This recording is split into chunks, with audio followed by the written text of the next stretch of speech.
halo-halo dahil sa sobrang init ng panahon. Tara guys! Ay, mga item pala. Tara guys!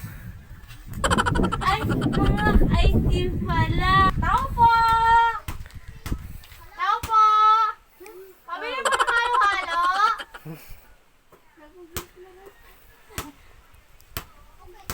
Tao po! Hala, wala mo tao. Pabili mo ng halo-halo? Magkano po dito? 20. 20 lang. Ano ba ang flavor? Ito ko man. So ngayon guys, meron silang mga halo-halo. Agad. Uy, pakita yung mukha nila. Guys, hindi na kayo. Punta na kayo dito sa aming store. Kaya,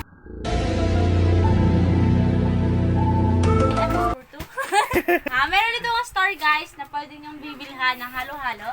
Available sa Tamlang Street, Tamlang City, Tamlang. So ngayon guys, ay mga bata, bumibili na ba kayo ng halo-halo? Nauna na.